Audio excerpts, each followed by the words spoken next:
दोस्तों आज हम लोग घातांक और करड़ी को समझेंगे आज के वीडियो में और यह समझेंगे कि आखिर इसकी मैथमेटिक्स में क्यों ज़रूरत पड़ती है। जैसा कि दोस्तों आप लोग जानते हैं कि घातांक और करड़ी को काफ़ी लोगों की पकड़ इसमें अच्छी नहीं है, लेकिन जब हम लोग सरलीकरण या सिंप्लीफिकेशन को लगाते हैं तो सबसे ज़्यादा यूज यहाँ पर घातांक और करड़ी का ही होता है। नमस्कार दोस्तों, मेरा नाम है विकास, आप देख रहे हैं नॉलेज यूनिवर्स 1 और आज हम लोग अपने में वीडियो में चैप्टर 3 घातांक और करड़ी, जिसको इंग्लिश में हम लोग इंडिसेस एंड साइड्स बोलते हैं, को कवर करेंगे और अच्छे से समझेंगे। तो दोस्तों सबसे पहले हम लोग समझेंगे कि आखिर घातांक क्या होता है। ठीक है, घातांक क्या होता है, इंग्लिश में इसको हम लोग पावर भी बोलते हैं, इंडिसेस भी बोलते हैं या एक्सपोनेंट भी बोलते हैं। 3 वर्ड्स होते हैं, आपको जो अच्छा लगे वह समझ लीजिए। ठीक है, तो इंडिसेस, पावर, एक्सपोनेंट या घातांक आखिर क्यों जरूरत पड़ता है मैथ में, तो इसको समझेंगे दोस्तों। सपोज करिए दोस्तों कि हम कोई गणित का एक सवाल लगा रहे हैं और उसमें किसी संख्या का अपने आप में ही गुणा हो रहा है। ठीक है, सपोज करिए कि 2 है और इसका गुणा होता चला जा रहा है, 2 into 2 into 2 into 2 into 2 into 2 into, ऐसे लंबे कई बार ऐसा उसका गुणा आ रहा है। तो दोस्तों तो देखने में यह चीज जैसे 1 2 3 6 बार इसका गुणा हुआ, आखिर यह चीज क्या कर रही है, आपकी ज्यादा जगह घेर रही है दोस्तों, आपका समय भी ज्यादा ले रही है और सवाल को कठिन भी बना रही है देखने में, क्योंकि अगर 1 भी 2 या कहीं छूट जाता है तो हमारा सवाल गलत हो जाता है। तो ऐसी चीजें दोस्तों, इस रिडंडेंसी जिसको शब्द बोलते हैं, जगह ज्यादा लेने को कम करने के लिए गणित में हम लोगों ने एक चीज यूज की जिसको बोलते हैं घातांक या पावर।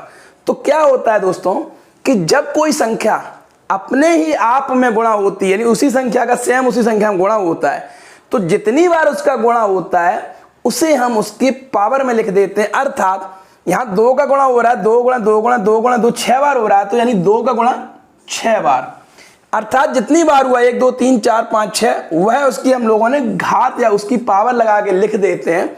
यही चीज को मैंने वेरिएबल्स के रूप में समझाया है कि यदि x गुणा x यानी अब 5 बार हो रहा है, तो इसको हम लोग क्या लिख देते हैं, x पे घात 5। जितने टाइम्स जितनी बार उसका गुणा होगा उसे उसकी पावर में लिख देते हैं दोस्तों।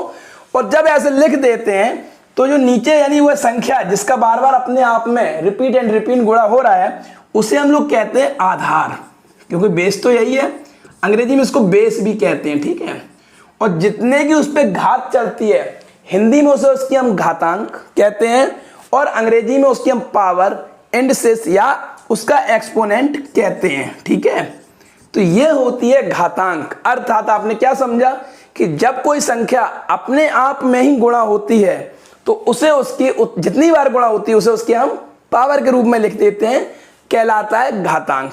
अब सपोज करिए आपसे मैं कह दूं 3 का गुणा 4 बार लिखा मैंने, तो इसको कैसे लिखेंगे, 3 कितनी बार, हाउ मेनी टाइम्स, 4 टाइम्स, तो 3 पे पावर 4 पढ़ते हैं हम लोग, 3 की घात 4 पढ़ते हैं, जैसे भी आपको पढ़ना होता दोस्तों। तो ये तो था दोस्तों घातांक। ठीक, हमें उम्मीद है कि आपको समझ में आया होगा। अब दोस्तों घातांक को करने के लिए मैथ में कुछ नियम होते हैं इस घातांक को लेके। ठीक है, इंग्लिश में से क्या कहते हैं, इंडिसेस भी बोलते हैं दोस्तों, कॉमा लगाए, कई लोग हमारे पावर भी बोलते हैं और कई लोग एक्सपोनेंट भी बोलते हैं। ठीक, तो जो आपको अच्छा लगे वह बोल सकते हैं। अब मैं बता रहा था कि इसके कुछ नियम होते हैं, जैसे हम लोग लाभ हानि पढ़ें या परसेंटेज पढ़ें या साधारण ब्याज या चक्रवृद्धि ब्याज पढ़ते हैं, तो उनमें कुछ फॉर्मूले होते हैं जिनको फॉलो हम लोग करते हैं दोस्तों। तो उसी प्रकार घातांक के भी कुछ नियम से रूल हैं, वह हम लोग समझेंगे दोस्तों। तो सबसे पहले इसका नियम एक आता है गुणा का नियम, बहुत अच्छे समझेंगे। आज के वीडियो में हम लोग घातांक और करड़ी के नियमों को समझेंगे दोस्तों। एक दो इसके एग्जाम्पल भी देख लेंगे और कल से इसके जो एक या नेक्स्ट वीडियो हम लाएंगे घातांक और करड़ी पर, उसके हम लोग इंपॉर्टेंट सवाल को देखेंगे। ठीक है, कैसे उसको इनको यूज करके उसको सवाल को हम लोग सिंप्लीफाई करते हैं, सरलीकरण करते हैं उसका। तो देखिए गुणा का नियम क्या होता है दोस्तों कि यदि कोई संख्या a है, ठीक, और उस पे पावर m चढ़ी हुई है। ठीक, मैंने अभी इसलिए नहीं बोला क्योंकि आपको पता नहीं कि वो संख्या 2 है 3 है 4 है, तो हम लोग एक कैरेक्टर वैल्यू लेके चलते हैं और उसका सेम उसी संख्या में अगर घात अलग अलग हो, जैसे यहाँ m है यहाँ n है, लेकिन इनके आधार समान है। देखिए आधार समान होने चाहिए, नियम तब लगता है दोस्तों।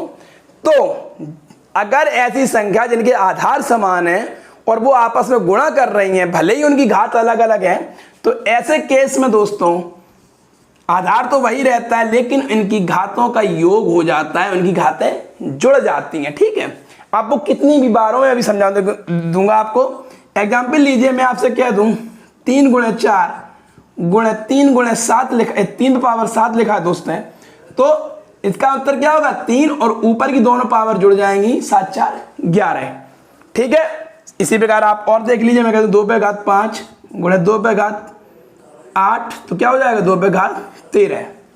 ठीक है, तो गुणा में घातें जुड़ती हैं, आपको ये याद रखना है कि जो भी घातांक होंगे गुणा में जुड़ जाएंगे। अब देखिए कितनी भी उससे मतलब नहीं है, a गुणे m गुणे n गुणे में कह दूं a गुणे p गुणे a गुणे q, तो इसका आंसर यही आएगा, a बेस बन जाएगा और बाकी की जितनी है ये सब आपकी ऐड हो जाएंगी। ठीक है, चारों घात m plus n plus p plus q।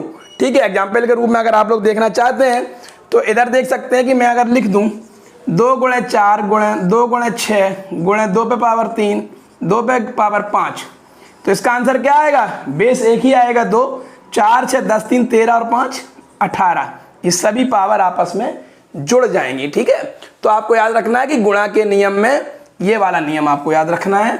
चाहे तो आप इसका स्क्रीनशॉट ले सकते हैं या आप लोग अपनी कॉपी उठा के इसका नोट्स भी बना सकते हैं। अगर बेस एक से पावर अलग अलग है तो गुणा में घातें जुड़ जाती हैं। ठीक, चलिए देखते हैं नेक्स्ट नियम। अच्छा, अब गुणा का हम लोगों ने देख लिया दोस्तों, तो अब हम लोग देखेंगे किसका, भाग का नियम देखेंगे कि यदि कंडीशन ये हो कि a पे पावर m पे भाग लग रहा हो, दूसरा a पे पावर n, तो जब भी भाग लगता है तो आपको याद रखना कि जैसे गुणा में घातें जुड़ी थी, तो हम लोग जब भाग पे ऐसे सवाल करते तो यहां पे घातें घट जाती हैं। ठीक, अगर a की पावर m में हम लोग a की पावर यानी जिसके दोनों के बेस सेम हो, आधार सेम हो, तो यहाँ पे घातें घट जाती हैं। ठीक है, उसमें जुड़ गई थी। उदाहरण के रूप में आप लोग देखिए 3 पे घात 11 भागे 3 पे घात 6, तो इसका उत्तर क्या आएगा, 3 पे घात 11 में 6 गई, यहाँ ऐसे लिख सकते हो अगर आप लोग चाहो तो 3 पे घात 5, घात घट जाती हैं। अब कैसे घट जाती हैं, तो कुछ और इसका मैं ब्रीफ करके अगर आपको एग्जांपल दूं कि सपोज करिए मैंने कहा 2 पे घात 6 भाग 2 पे घात 4, तो आपको पता है कि 2 पे घात क्या होगा, 6 में 4 की 2। अब कैसे हो जाता, देखिए इसको ही देखते हैं अच्छे से कि 2 पे घात 6, तो 6 बार इसको खोल दिया, ठीक, उस पर भाग लग रहा है 2 पे घात 4 का, तो 4 लिख लिया, 2 पे घात 4 बार खोल दिया, तो देखिए 1 2 3 4 1 2 3 4, कितना शेष बचा, 2 इंटू 2 यानी 2 पे घात 2।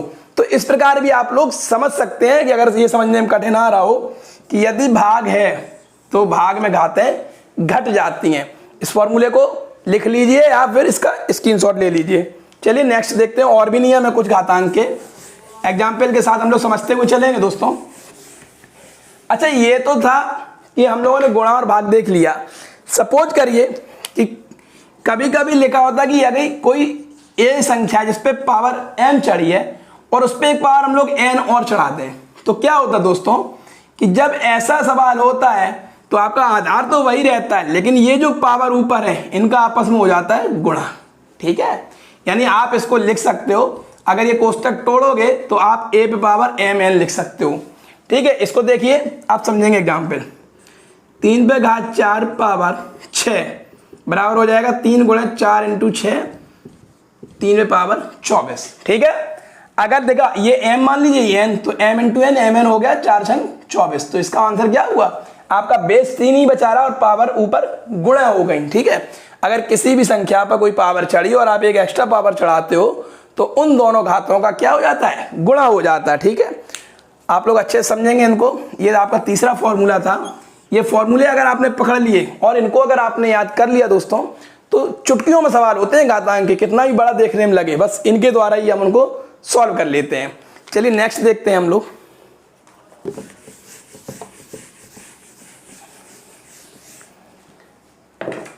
अच्छा दोस्तों, क्या था कि अभी तक हमने वह नियम देखे जिनमें हमारी आधार तो एक थे लेकिन घातें अलग अलग थीं, किंतु अगर मैं ये बात कर दूं कि ऐसी कंडीशन हो जाए जिनमें गुणा हो रहा दो संख्याओं का लेकिन उनमें पावर एक ही चढ़ी हो, ठीक है, तो हम लोग क्या करते हैं कि यदि दो संख्याओं गुणा हो रहा है उनमें पावर एक कोई चढ़ी है दोस्तों, तो हम इन दोनों पे समान पावर दे के उसको अलग अलग लिख सकते हैं। इसे बोलते हैं डिस्ट्रीब्यूटिव लॉ ऑफ एक्सपोनेंट वितरण नियम हो जाता है दोस्तों। इसको दोनों को वितरित कर दिया समान रूप से, ये हम ए पे भी आ गई और बी पे भी आ गई। अर्थात मैं ऐसे लिख दूं 2 गुणा 3 पे पावर 4। तो अगर इसको अलग हम लिखेंगे तो ये 4 एक बार 2 पे आ जाएगी और एक बार 3 पे आ जाएगी, ठीक है। अब इसको उल्टे रूप में लिखना चाहो, ए इंटू बी लिखना चाहो कोष्टक में, तो फिर से दोबारा यही लिख दो। तो ये ऐसे 3 लगा लेते, दोनों ही रूप में लिख सकते हैं इसको, ठीक है। तो ये भी नियम है कि यदि आपके आधार अलग अलग हो, उनकी पावर सेम हो, जैसे यहाँ पे बोल सकते हैं ए इंटू बी अलग अलग है, पावर सेम है, तो इनको हम इस रूप में भी लिख सकते हैं, या गुणा में इसको खोल के वितरित रूप में भी लिख सकते हैं। ये पावर इन पे समान रूप से आ जाती है। इसी प्रकार हम लोग भाग में देखेंगे, ये भी नियम है, आप लोग इसको लिख लीजिए, ठीक है, अच्छे से लिख लीजिएगा, इसलिए मैं इसको बार बार लिख दे रहा हूं कि अगर ऐसी ही संख्या हो, ठीक है, और भाग हो रहा हो उनके बीच में, अर्थात a बटे b लिखा हो, पावर चढ़ी हो कोई, मान लीजिए n चढ़ी है, तो क्या होगा, a पे पावर n अलग हो जाएगी, b पे पावर n अलग हो जाएगी। अर्थात 4 बटे 7 पे पावर मैं लिख दूं 6, तो क्या हो जाएगा 4 पे पावर 6 अलग, 7 पे पावर 6 अलग। अगर इनको हम कोष्टक तोड़ के अलग अलग लिखना चाहेंगे तो ये घात दोनों पे समान रूप से चढ़ जाएगी या उन पे लग जाएगी, ठीक है। तो ये हो गया आपका नियम नंबर 3, पहले बताए थे 2, ये हो गए 5 हो गए, ठीक है। आपको अच्छे से याद रखना है, इसको देख लीजिए कि अगर संख्याएं अलग अलग हैं, घात समान है, तो घात उन पे अलग अलग रूप से बट जाती है दोस्तों, ठीक है। यदि एक और चीज समझिए कि कोई संख्या अगर है, कोई भी संख्या 2 है, 3 है, 4 कोई भी नंबर है, और उस पर अगर पावर 0 है दोस्तों, तो ऐसा हमेशा इसका मान निकलेगा 1, ठीक है। जैसे मैं लिख दूं 5 पे घात 0, तो इसका मान हमेशा 1 आएगा। 8 पे घात 0 1, अर्थात किसी भी अंक पर अगर 0 की घात चढ़ी है तो उसका वैल्यू हमेशा क्या आता है, 1 आता है। तो आप इसको भी दिमाग में रख लेंगे, ठीक है। एक ये नियम हो गया आपका। चलिए और देख लेते हैं। देखिए अभी मैं समझाते जा रहा हूं, फिर इनका देखते हैं कितना है, जब इसके एग्जाम्पल लगाऊंगा तो आप देखोगे कितने आराम से इनको यूज करते हैं हम लोग, ठीक है। सपोज करिए दोस्तों कि यदि कोई पावर लिखी a पे पावर m और इक्वल होकर बेस 1 है और घात भले ही अलग अलग है, ध्यान है, ऐसा अगर लिख रहा है और अगर उनके बेस बराबर है तो उनकी घातें भी बराबर हो जाएंगी, क्योंकि बीच में बराबर का साइन रखा है। अर्थात देखो जो ये वैल्यू आएगी तभी तो बराबर लग रहा है कि इसके बराबर है, तो यहाँ पर m बराबर n हो जाएगा। सपोज करिए मैं लिख दूं 2 पे घात 4 बराबर 2 पे घात x, तो 2 अगर बेस बराबर है दोस्तों, तो यहाँ x का मान क्या हो गया 4 तुलना करने पर। ऐसे भी कई सवाल आएंगे जहां पे हम लोग तुलना का प्रयोग करेंगे, तो इस प्रकार हम लोग देख लेंगे कि अगर इक्वल के इधर उधर हैं, इक्वल के साइन के LHS और RHS बराबर हैं और इनका बेस अगर बराबर है तो इनकी एक्सपोनेंट बराबर होंगे, ठीक है। तो आप ये भी नियम याद कर लें। चलिए कुछ और देख लेते हैं दोस्तों। अब हम लोग कुछ एक इंपॉर्टेंट सवाल देखेंगे दोस्तों, जिसे हम लोग कहते हैं व्युत्क्रम का नियम। अंग्रेजी में इसको हम लोग कहते हैं रेसिप्रोकल, ठीक है दोस्तों। व्युत्क्रम क्या होता है आप लोगों ने पढ़ा होगा कि अगर हम लोग कोई भिन्न लिखते थे कि मान लीजिए 2/3 है और इसका व्युत्क्रम लिखो, तो हम लोग क्या करते थे, इसको पलट देते थे, हर को अंश को हर बना देते थे, यही तो इसका व्युत्क्रम होता है। कोई संख्या x लिखी, इसका व्युत्क्रम क्या हो जाएगा 1/x हो जाएगा। अर्थात जैसे 2 लिखी है तो इसका व्युत्क्रम क्या हो गया 1/2। तो गुणा में क्या होता था दोस्तों कि गुणा का जब हम लोग व्युत्क्रम लिखते थे तो उनका केवल संख्या को पलट देते थे, उनको अंश का हर का अंश बना देते थे, लेकिन उनका साइन नहीं छेड़ते थे। यानी उनके आगे जो भी चिन्ह है, प्लस है तो प्लस ही रहा यहाँ पे। अगर मैं कह देता कि -4 का व्युत्क्रम बताओ गुणात्मक प्रतिलोम, तो 1/4 हो जाता, लेकिन माइनस लगा रहता, माइनस नहीं हटता था, ठीक है। प्लस और जो धनात्मक प्रतिलोम होते थे उनमें साइन को चेंज कर देते दोस्तों। अब हम लोग बात करेंगे अगर हमारी कोई ऐसी संख्या है जिसपे घात चढ़ी हुई है, क्योंकि हम लोग घात ही तो पढ़ रहे हैं। सपोज a पे पावर m लिखा है और इसका व्युत्क्रम अगर हम लोग करेंगे तो हमें पता है कि 1/, लिखेंगे, सॉरी m तो घात इसकी, तो इसमें क्या होगा घात का निशान बदल जाएगा, यानी कि अगर वो प्लस है तो माइनस हो जाएगा और माइनस है तो प्लस हो जाएगा। अर्थात 3 पे घात 7 का अगर हम व्युत्क्रम लिखेंगे तो 3 पे घात -7 हो जाएगा, ठीक है। तो आपको याद रखना अच्छे से। ऐसे ही 3 पे घात -6 लिखा है, इसका व्युत्क्रम लिखेंगे तो 1/3 पे घात 6 हो जाएगा, साइन चेंज हो जाएगा। अर्थात घात चढ़ी संख्या का जब हम लोग व्युत्क्रम लेते हैं तो इसमें गुणात्मक और धनात्मक प्रतिलोम दोनों एक साथ यूज कर देते हैं। अर्थात जो भी पावर पे साइन होगा, प्लस है तो वो माइनस हो जाएगा और माइनस है तो प्लस हो जाएगा, और उसको बटे में भी लिख दिया जाएगा, ठीक है। तो यह होता है आपका reciprocal law of any exponent numbers, कोई भी घातांक संख्या जो होती है, ठीक है। चलिए नेक्स्ट देखते हैं हम लोग।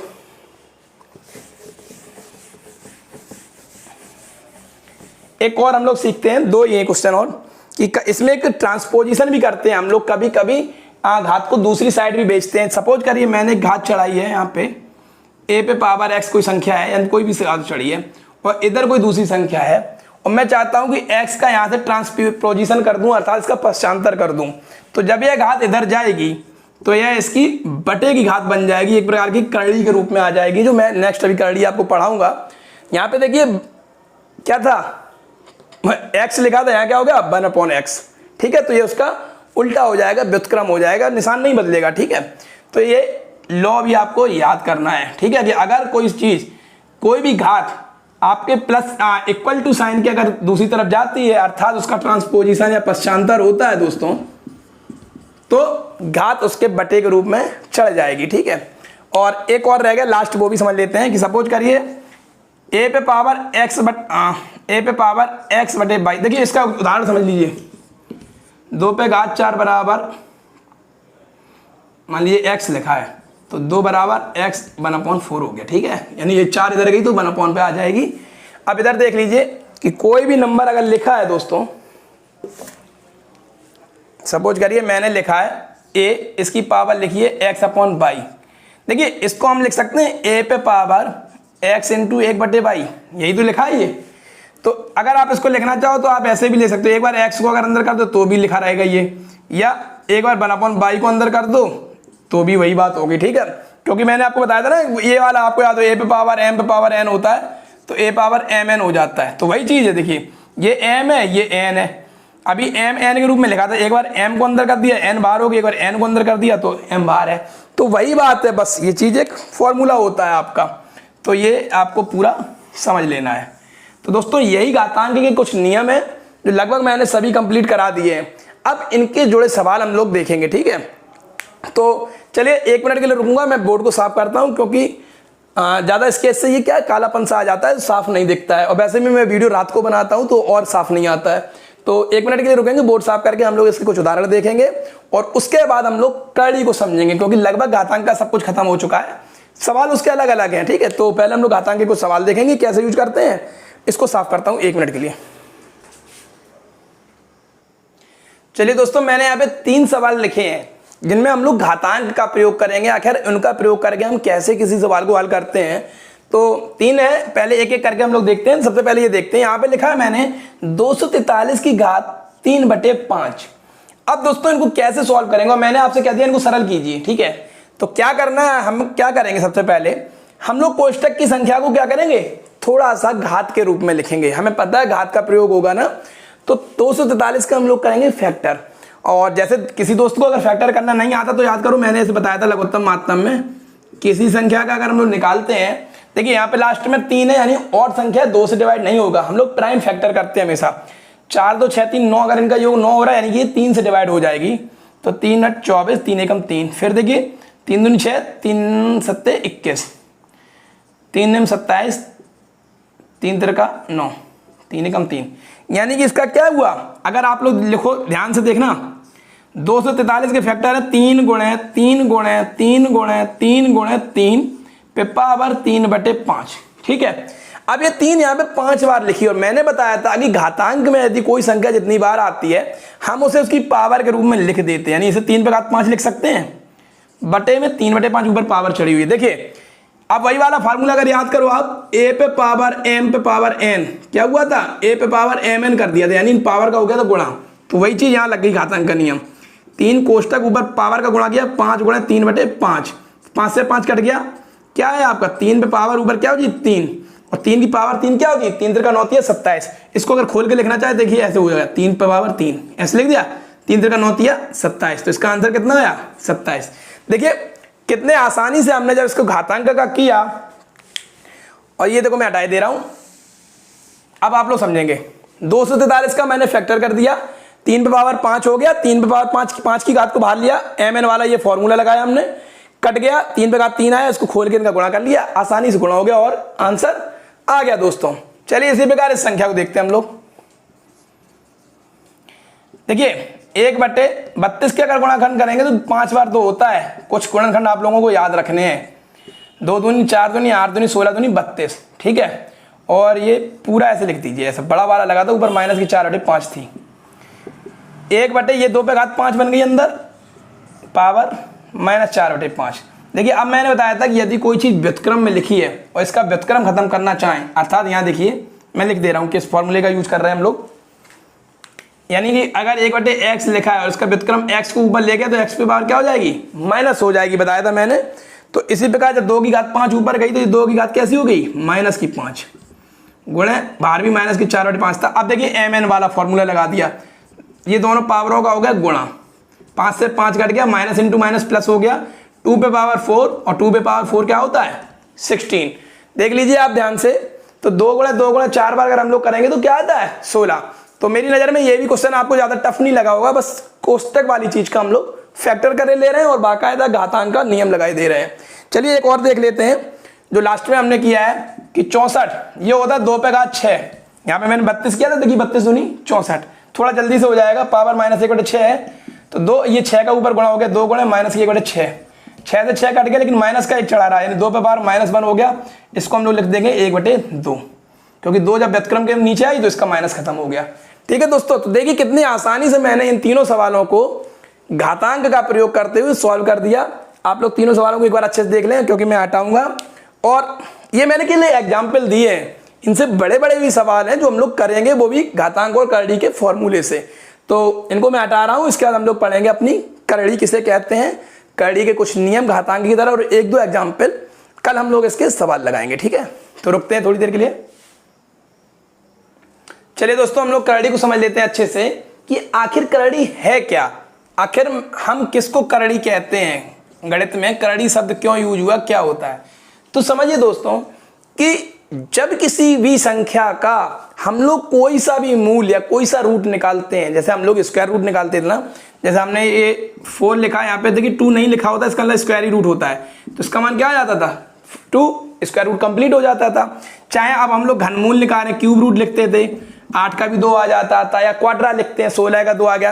अर्थात मेरा कहने का मतलब है कि जैसे ये घनमूल है या वर्गमूल है या चतुर्थ मूल है, कोई भी मूल जब किसी संख्या का पूरी तरह से निकल आता है तो वह तो हमारा हो जाता है, उसका वह मूल कहलाता है। लेकिन दोस्तों की कभी कभी ऐसी संख्याएं होती हैं, सपोज करिए मैं लिख दूं 3√3, यानी 3 का घनमूल निकालिए, संभव है क्या, क्योंकि 3 का तो फैक्टर ही नहीं होता है, तो इसके 3 फैक्टर हम कहाँ से लाते हैं। या सपोज करिए मैं लिख दूं 3√5, नहीं है संभव ना, या 5√8, 5 तक जाएगा ही नहीं, उसका कोई जोड़ा बनेगा ही नहीं, 5 गुणनखंड होंगे ही नहीं। तो मेरा कहने का मतलब कि जब ऐसी संख्याएं आती हैं जिनका रूट या जिनका भी मूल निकालना मुश्किल हो जाए दोस्तों, या अपूर्ण हो, या संभवतः मैं कहूं कि वो अपरिमेय संख्या बन जाए, तो उन्हें हम उस घात की करड़ी कहते हैं। क्या कहते हैं, करड़ी कहते हैं। मैंने डेफिनेशन लिखी है कि यदि किसी संख्या का मूल या कोई भी रूट हो, चाहे वो स्क्वायर रूट हो, क्यूब रूट हो, क्वाड्रा हो, पूरी तरह से नहीं निकाला जा सकता, तो उस मूल को हम क्या कहते हैं, करड़ी कहते हैं। अर्थात इसे हम क्या कहेंगे, यह तृतीय मूल है 5 का, यह 5 की 3 घात की करड़ी है, ऐसे भी पढ़ते हैं हम लोग। ठीक है, अगर मैं लिख दूं 6√5, तो 5 का ये 6वां मूल है, या 5 की ये 6 घात की करड़ी है दोस्तों। ठीक है, तो ऐसी संख्या जिनका भी रूट नहीं निकलता है, अपूर्ण होता है। ठीक है, देखिए इनका किसी भी हालत में नहीं निकलेगा। अब ये मत कहने लगना कि आप 3 पे स्क्वायर रूट है तो इसका तो 1.7 निकल आता है, चाहे भले ही वो तो दशमलव में निकले, है ना, तो वह नहीं माना जाएगा। अर्थात जो निकले ही ना, वह होती है आपकी करड़ी। अब दोस्तों करड़ी को हम लोग कैसे हल करते हैं, कैसे इनके लिए भी घातांक की तरह नियम है, तो उनको समझेंगे हम लोग। ठीक है, तो जैसे हम लोगों ने उसमें गुणा का नियम पहले सीखा था, तो इसमें भी सीखेंगे कि यदि कोई करड़ी है, यानी हम सपोज मान लिए कोई भी x है, यहाँ पे मैं बता नहीं रहा हूँ 2 है कि 3 है कि 5 है 4, और इसके अंदर कोई 2 संख्याएं लिखी हैं गुणा के रूप में, तो हम अगर इनको अलग अलग लिखेंगे तो उसी रूप की करड़ी में वो अलग हो जाएंगी। ठीक है, जैसे मैंने उसमें अलग कर दिया था, ठीक, a2b करके पावर दे दी थी, यहाँ पे करड़ी दे दी हम लोगों ने, करड़ी के साथ ही अलग हो जाएंगी। इसी प्रकार अगर भाग के रूप में लिखी है, कोई भी करड़ी x है, a/b लिखा है, तो ये अलग होंगी, तो उसी तरह से अलग हो जाएंगी करड़ी के साथ। और देखिए करड़ी को हमेशा हम लोग रूट के अंदर लिखते हैं।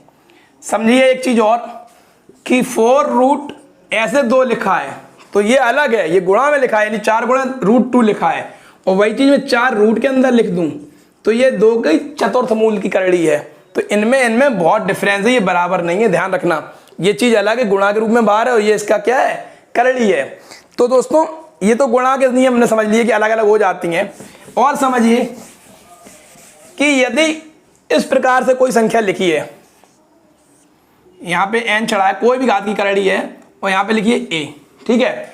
तो अगर हम ये आपसे कहें रूट हटाओ, आप नॉर्मल रूप से लिखना चाहें तो इसका मान हो जाएगा, संख्या तो यही रहेगी, और जो भी घात की करड़ी यहाँ पे होगी ये इसकी चढ़ जाएगी 1/, जो भी संख्या वह घात। अर्थात कि अगर मैं यहाँ लिख दूँ 3√5 लिखा है, और मैं कहूँ रूट हटाओ तो 5 का इसका मान हो जाएगा, ये 3 आ जाएगी, जो भी यहाँ से रूट खत्म होगा इसके अपोनेंट इसका, मैं अपोनेंट कह रहा एक्सपोनेंट इसका यहाँ पे बटे के रूप में आ जाएगा। तो अर्थात ये फॉर्मूला आपका क्या बना, अगर n घात की करड़ी है तो इसका हम लोग इस प्रकार लिख देते संख्या की 1/पावर में, ठीक है। तो ये भी ध्यान रखना कि करड़ी को हम लोग कैसे लिखते हैं। कोई भी संख्या है, हमने अगर लिखा 6√7 तो इसका क्या हो जाएगा, 7/1/6 लिखा है, ये 7 पे घात 1/6, यानी जो भी यहाँ मूल करड़ी का लिखा होगा, कोई भी घात की करड़ी होगी वह इसकी 1/घात बन जाएगी, ठीक। तो इस प्रकार से हम लोग करड़ी को खोलते हैं। कुछ नियम और देख लेते हैं वर्गमूल के दोस्तों। मैं कह रहा हूं वर्गमूल नहीं कहूंगा, क्योंकि वर्गमूल का मतलब स्क्वायर रूट हो गया, केवल रूट। सपोज करिए 3 संख्या लिखी हैं, a गुणे √b गुणे √c, करड़ी नहीं दी है तो सीधी बात है करड़ी जरूरत नहीं है। तो इन तीनों का अगर हम लोग गुणा करेंगे तो ये एक ही रूट में आ जाएंगी, a गुणे b गुणे c, ठीक। इसी प्रकार हम लोग डिवाइडेशन का भी नियम लगाते हैं। अब कुछ और देख लेते हैं हम लोग, करड़ी के ही नियम है, मैं सवाल बताऊंगा इसके बाद, इसीलिए मैं थोड़ा जल्दी कर रहा हूं क्योंकि वीडियो काफी लंबा हो जाता है कभी कभी। सपोज करिए यहाँ पे कोई करड़ी लिखी x गुणे a, ठीक है, और इसके ऊपर मैं एक करड़ी और चढ़ा दूं y की, ठीक। मैं कुछ भी कह सकता हूं, अर्थात मैं यहाँ समझा दे रहा हूँ 6√5 गुणे 3 ऐसे लिख दिया मैंने, ठीक है। तो क्या होगा दोस्तों कि अगर मैं कहूँ कि इन्हें एक रूट में ले लो तो इन दोनों का गुणा हो जाएगा, ये बनेगी आपकी xy, ठीक है, अंदर संख्या सेम रहेगी। अर्थात यहाँ पे देखेंगे 5 छक्का 30। इसे हम लोग ऐसे भी लिख लेते हैं कि यदि कोई संख्या पे 2 करड़ियां चढ़ी हो लगातार तो उन करड़ियों का गुणा हो जाता है। जैसे हम लोग पावर में करते थे, एक पावर m थी, उस पर n चढ़ाई थी तो हम लोगों ने क्या कर दिया था, m × n कर दिया था। इसी प्रकार यहाँ पे x × y हो गया, ठीक। ये संख्या समझ लीजिए। तो दोस्तों ये थे कुछ करड़ी के नियम। अब हम लोग कुछ सवाल देखेंगे जो करड़ी से संबंधित होंगे और उनको हम लोग किस प्रकार बहुत इजी वे से सॉल्व करेंगे। तो मैं कुछ सवाल लिखता हूं, उसी तरह से 2-3 समझाता हूं, और कल हम लोग इनके बड़े बड़े और कठिन सवाल लगाऊंगा जो आपको अच्छे से आ जाएंगे, ठीक है। देखिए बहुत ही अच्छा सवाल आ गया दोस्तों, थोड़ा सा कठिन भी है और इसमें हम लोग घातांक और करड़ी दोनों का ही प्रयोग कर लेंगे। तो मैंने कठिन इसलिए लिया कि कभी कुछ बच्चे डरते हैं घातांक और करड़ियों, बड़े बड़े सवाल लिखे होते हैं देखने में, सवाल बिल्कुल चुटकियों में होता है। तो देखिए कैसे करेंगे इसको हम लोग समझेंगे। ऐसे सवालों को करने के लिए दोस्तों हम लोग सबसे पहले ये देखेंगे कि हम ज्यादा से ज्यादा कोई भी संख्या ऐसी लिखी हो जिसके गुणनखंड अगर हो सकते हैं तो हम लोग कोशिश करेंगे पहले उसका गुणनखंड कर लें, ठीक है। पहली संख्या ये लिखी है, देखिए मैंने बताया था कि यहाँ कुछ ना लिखा हो तो इसको स्क्वायर रूट मानते हैं, यानी 2 घात की करड़ी होती है। तो मैं 3 को लिख सकता हूं 3 पावर 1/2। अभी मैंने आपको बताया था, याद करो कि यहाँ पे जो भी होगी तो वह इसकी क्या होगी, बटे की पावर बन जाती है। तो यहाँ 2 है तो देखिए बटे की पावर बन गई, ऊपर 5 चढ़ी रहती है हमने, 9 को हम लोगों ने 3 × 3 लिख लिया, यानी 3 का स्क्वायर है दोस्तों, पावर 2 की बनी रही, 3 पे पावर n × देखिए ये मैंने बता दिया इंटू में लिखा है, करड़ी से बाहर है इसलिए ये क्या है, और इधर मैंने ये वर्गमूल ये साइन था ये भी खत्म कर दिया। देखिए इसको भी मैंने 2 की घात इसकी तरह 1/2 की घात लिख दी है। अब देखो दोस्तों 3 पावर m × n हो गया तो 3 पावर 5/2 बना, गुणे 2 दूनी 4, 3 पे पावर 4 बराबर 3 पे पावर n गुणे, यहां देखो गुणा हो गया दोस्तों, तो 3 पे पावर यहां 1 थी, एक कुछ नहीं तो 1 है ना, 1 + 1/2 हो गई यहां पे।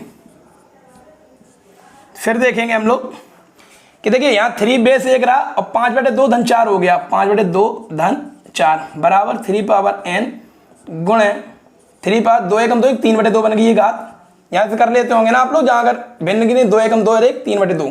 अब देखिए 4 दूनी 8 5 13/2 हो गया यहाँ पे, कैसे किया, 2 चौको 8 5, 13 अंक का हर भी समान हो जाता है। ऐसे ही हम लोग अगर भिन्न करते हैं बराबर 3 पे पावर n प्लस 3/2। ठीक है, तो अब आपकी आगे मैं यहाँ पे लगा दे रहा हूँ ऊपर, क्योंकि हो सकता है बोर्ड में नीचे कट जाता हो। क्या संख्या आपको मिल गई, 3 पे पावर 13/2 बराबर 3 पे पावर n प्लस 3/2। अब घातांक का वो वाला याद करो जो मैंने बताया था, अगर a पे पावर m बराबर a पे पावर n यानी बेस बराबर है तो आपकी घातें क्या होती हैं, बराबर। तो तुलना करने पर देखा आपने बेस बराबर है, 3 3 है, तो 13/2 ये घात किसके बराबर होगी, n प्लस 3/2 के। अब अंक गणती संख्या इधर ले आए तो 13/2 माइनस 3/2 बराबर n, हर समान है तो 13 3 गया 10/2 बन गया आपका, बराबर 2 से 10 गया 5, तो n का मान कितना आ गया, 5। यही आपका आंसर हो गया। इस सवाल का आंसर क्या है, आपका आंसर आया आपका 5। देखिए कितने आसानी से आया, मैं फिर से एक बार समझाने की कोशिश करूंगा आप लोगों को। 3 पे पावर अंडर रूट था यानी कि 2 की घात थी, हमने उसको 1/2 लिख लिया, ऊपर 5 था वैसे ही बना रहने दिया। 9 की घात को 3 × 3 में तोड़ दिया, 3 पे घात 2 बन गई दोस्तों, वैसे ही बना रहने दिया, छोड़ दिया। 3 पे पावर n लिखी थी, छोड़ दिया, 3 पे पावर 1 थी ऐसे लिखा, और ये घात को फिर से 1/2 लिख दिया। अब हमें पता है कि गुणा में घातें जुड़ती हैं, तो पहले तो 3 पावर m × n हो गया, ये घात बनेगी गुणा 3 पे घात 4। अब देखिए यहाँ पे क्या थी, ये 3 और 3 बेस एक सा है, तो ये पावर जुड़ गई, 5/2 धन 4 हो गए, 13/2 आ गया दोस्तों। यहाँ पे इस साइड देखेंगे n इंटू यहाँ पे ये घातें जुड़ गई, 3/2 बन गई, फिर यहाँ पे ये घात जुड़ गई। उसके बाद जब बेस समान हो गए तो घातें भी समान हो गई, यहाँ पे n की वैल्यू निकल आई। तो इस प्रकार से सवाल को देख के हम लोगों ने घातांक और करड़ी का प्रयोग करके दोस्तों इनको बहुत आसानी से लगा लिया। और ये सवाल अगर नहीं आते दोस्तों तो आप मुझे कमेंट्स कर सकते हैं, मैं इनसे और इजी करके भी आपको सवाल लगाने की कोशिश करूंगा। चलिए 1-2 सवाल और देख लेते हैं, उसके बाद हम लोग नेक्स्ट वीडियो में इसको पढ़ेंगे। ठीक है, कोई एक अच्छा सा सवाल मैं लिख रहा हूं कठिन सा लाके, फिर देखते हैं। चलिए दोस्तों सवाल जल्दी से देख लेते हैं थोड़ा। मैंने कहा था कि अगर कोई संख्या दी और उनके अगर फैक्टर हो सकते तो हम लोग उनको फैक्टर करते हैं सबसे पहले, फिर कुछ करेंगे। ठीक है, तो 4 को 2 × 2 लिख सकते हैं हम लोग, 2 पे घात 2 पावर सेम रहने दी, गुणे 8 को लिख सकते हैं 2 पे घात 3 पावर सेम रहने दी, गुणे 512 2 पे घात 9 होता है, आप लोग करके देख लें आ जाएगा आपको। कुछ घातों को थोड़ा याद करना पड़ता है। बटे 64 को लिख सकते हैं 2 पे घात 6 x प्लस 3। मैंने अभी RHS को छोड़ दिया, इसको भी अगर लिखना चाहो तो 2 पे घात 7 लिख सकते हो। ठीक है, लेकिन मैंने सबको तोड़ दिया, जो भी संख्या लिखी थी आप लोग फैक्टर करके आराम से लिख सकते हैं एक एक संख्या का, जैसे मैंने आपको सिखाया है। इसे थोड़ा सा जल्दी करने के लिए मैंने जल्दी कर दिया है। अब देखिए 2 पे घात 2 × 3 हो गया, क्या हो गया 6 गुणे 3 चौको 12 गुणे 2 निम 18 बटे ये इधर गुणा हो गया 2 पे पावर क्या हो गया 6x प्लस 6 × 18 बराबर 2 पे घात 7। ठीक, अब दोस्तों क्या हुआ, 2 2 2 दोनों बेस तीनों समान है, इनकी पावर जुड़ गई, तो 2 पे पावर 18 12 30 धन 6 36 हो गया, बटे 2 पे घात 6x गुणे 2 पे घात 18 लिख सकते हैं हम लोग, क्योंकि यहाँ प्लस था यानी गुणा में घातें जुड़ी थी तो इनको अलग अलग रूप में हमने लिख दिया। ठीक, बराबर 2 पे घात 7। देखिए मैं यहाँ लिखे दे रहा हूँ क्योंकि वहां जगह नहीं है। अब देखिए 2 पे घात 36, देखो 2 पे घात 36 बटे 2 पे घात 6x इंटू 2 पे घात 18 लिखा है दोस्तों। ठीक, अब मैं 2 की घात से अगर 18 तो 36 घाट दूंगा तो 2 से घात क्या 36 माइनस 18 बचा, बटे 2 पे घात 6x बराबर 2 पे घात 7। देखिए 2 36 से 18 गया, 18 ही बचा, इस 6x का इधर हमने गुणा कर दिया, 2 पे घात 6x गुणा 2 पे घात 7। ठीक, अब गुणा में कोई चीज लिखी तो इसको इधर भेज दिया, तो 2 पे घात 18 बटे 2 पे घात 7 बराबर 2 पे घात 6x। देखिए 2 पे घात 7 उससे भाग लगेगा, तो मैंने बताया भाग में क्या होता है घातें घटती हैं, तो 7 से 18 से गई तो 2 पे घात 11 बची बराबर 2 पे घात 6x। अब इधर आ जाते, थोड़ा इधर देख लेते हैं दोस्तों, वहां जगह नहीं बची है। क्या लिखा 2 पे घात 11 बराबर 2 पे घात 6x। आपको पता है कि बेस आपके बराबर हो गए तो पावर भी बराबर हो गई, 6x बटे 11, 6x बराबर 11 तो 11 बटे 6, ये आ गई आपकी x की वैल्यू। तो दोस्तों मुझे उम्मीद है कि आपको ये समझ में आया होगा। सवाल जरूर कठिन था, मैं एक बार फिर से समझाता हूं। 4 को मैंने लिखा 2 × 2 पे पावर 2, 8 को लिखा 2 पे पावर 3 या 2 पे पावर 9, सबको मैंने m × n से गुणा करा, तो 2 पे घात 6, 2 पे घात 12, 2 पे घात 18 बटे 2 पे पावर x इंटू 2 प्लस 18 बराबर 2 पे घात 7। फिर इनको भी अलग अलग लिख दिया, 2 पे पावर 6 इंटू 2 पे पावर 18 लिख दिया। 18 का अगर हमने भाग दिया ऊपर तो भाग देने से घातें घट गई हमारी, तो 2 36 से 18 गया, 18 आ गया बटे 2 पे पावर 6x नीचे रहा, तो इधर इसका हो गया। यहाँ पे ऐसे नहीं कर लेते हम लोग, एक मान के गुणा कर लेते, क्रॉस मल्टीप्लीकेशन। 2 पे पावर 6x का इधर गुणा हो गया, तो ये गुणा वाली घात जब इधर आएगी तो बट्टे में भाग गया, 2 पे घात 18 बटे 2 पे घात 7, तो 7 इससे घट के 2 पे घात 11 बची बराबर 2 पे घात 6x। मैंने यहाँ ले लिया 2 पे घात 11 बराबर 2 पे घात 6। जब बेस बेस बराबर है यानी कि a पे पावर m बराबर, अगर a पे पावर n है तो निश्चित ही m बराबर क्या होगा, n होगा।